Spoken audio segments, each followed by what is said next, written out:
This is what nobody tells you about perimenopause, but they really should. Picture this. It's 2 a.m. You wake up absolutely drenched in sweat, or maybe you've noticed your mood swings are intense. You're gaining weight even though nothing's changed, your brain feels foggy. Your joints are aching and you feel like your body has been replaced. You're constantly picking fights with your partner. Sounds familiar? If so, this video is for you. Because we're going to break down exactly what's happening inside your body during perimenopause and menopause, and more importantly, what you can actually do about it. So let's start with the basics, because there's a lot of confusion around the word menopause. What is menopause actually? Here's the simple version. Menopause is technically just one single day on the calendar, the day that marks 12 full months since your last period. That's it, one day. After that, you're in post-menopause. The years leading up to that day, that's called perimenopause. And this is where most of the action happens. Hot flashes, mood changes, sleep issues, weight gain, this can go on for 6 years or more before you hit that menopause milestone. Think about puberty. Your hormones went up, your body shape changed, your mood was all over the place, and nothing felt quite right. That was estrogen and progesterone switching on. Like a key turning in a lock, unlocking changes across your entire body. Menopause is the same process, but in reverse. The key is slowly coming out of the lock. And when it does, every system that relied on those hormones starts to adjust. So what do these hormones actually do? Let's talk about estrogen and progesterone, because these two hormones do a lot more than most people realize. Let's start with estrogen. Estrogen affects your brain, muscles, gut, fat storage, and joints. In your brain, estrogen drives serotonin and dopamine, basically controlling your mood and calm chemicals. When estrogen drops, those drop too, so hello anxiety and mood swings. Then in your muscles, estrogen controls how strong your muscle contractions are, how fast they fire, how well your muscles recover, so less estrogen means that weak and squishy feeling. Then, in your gut, estrogen supports a diverse gut microbiome.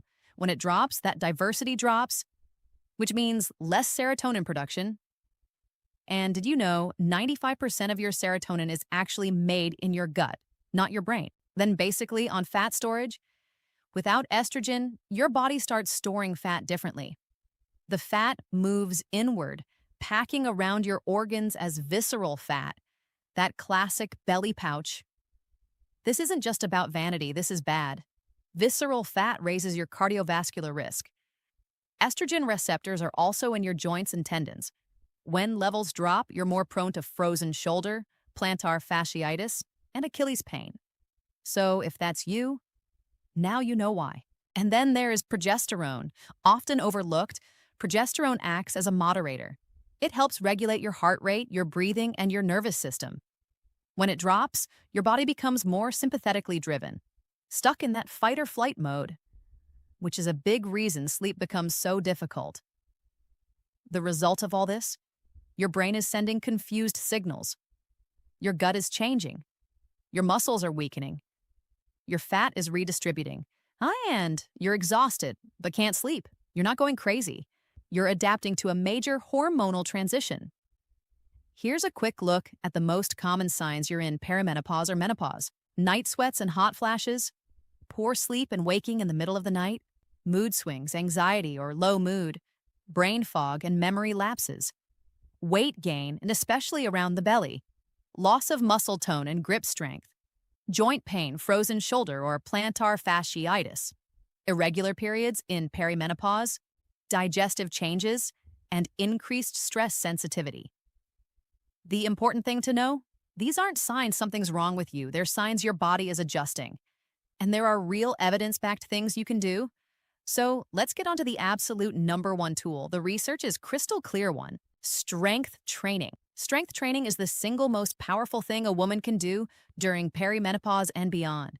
Not cardio, not Pilates, not spinning, lifting weights. Here's why this is so clever. When you lift a heavy load, your nervous system panics a little, in a good way. It says, we need to recruit muscle fibers, fast. Where's estrogen? And when estrogen isn't there, your body figures out how to work without it. It reroutes. It builds new neural pathways. It basically gets stronger. You're essentially rewiring your body to thrive without the hormones it used to rely on. And here's the part that might surprise you.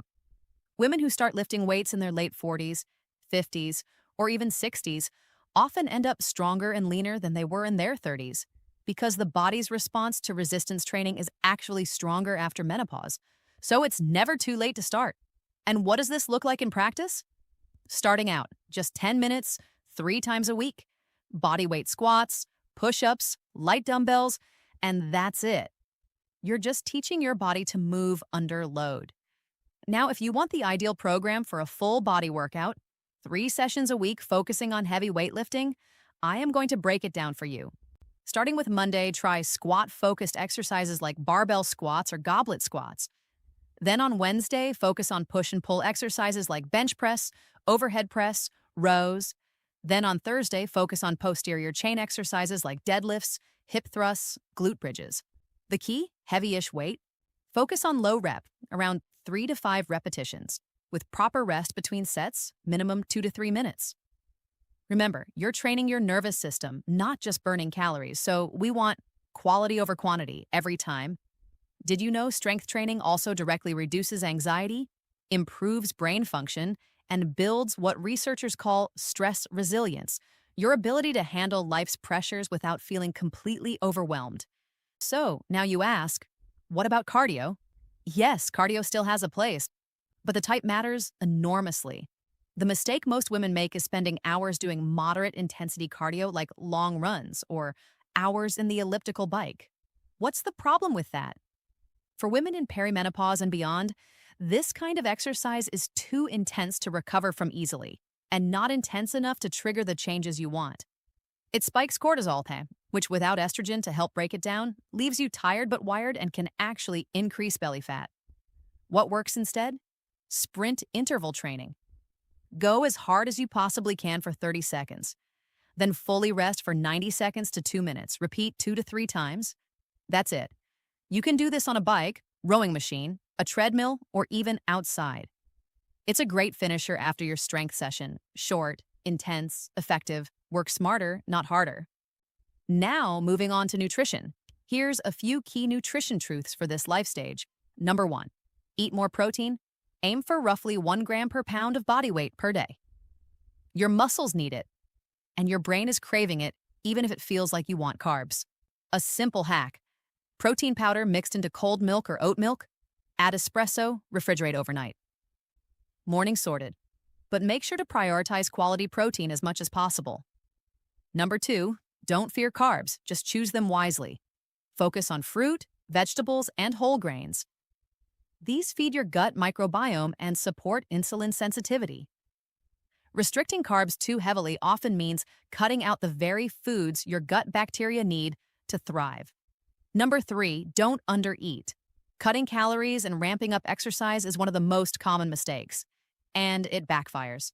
Low food intake signals stress to the body, raises cortisol, and makes fat storage worse, not better.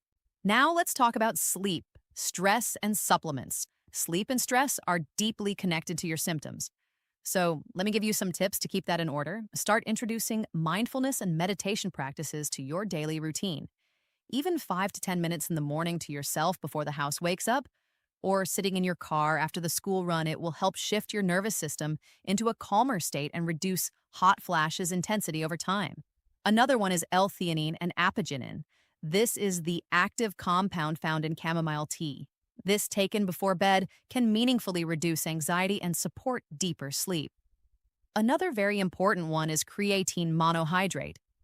Yes, I know you think creatine is a gym supplement men take for building muscle, but did you know about the amazing cognitive benefits it has too? It now has solid research behind it for women specifically. Just 5 grams a day supports brain metabolism, and studies show it helps reduce anxiety and low mood, sometimes even more effectively than medication alone. There are studies now saying it can help prevent dementia, so if there was one supplement to add to your routine, it's creatine. Now here's the bottom line. Menopause is not happening to you. It's a transition your body is moving through, and now that you understand the science, you have real tools to work with. Remember, strength train 3 times a week. Keep cardio short and intense. Eat enough protein. Support your gut. prioritize sleep, and give yourself some grace because what your body is managing right now is remarkable. If this helped you, share it with the women in your life, your mom, your sister, your friends. The more we talk about this openly, the more empowered we all become. And if you want to go deeper, check out my previous episodes on women's health and see the links description below. There are incredible resources and books from researchers like Dr. Stacy Sims that go into all of this in even more detail. You've got this. See you in the next one.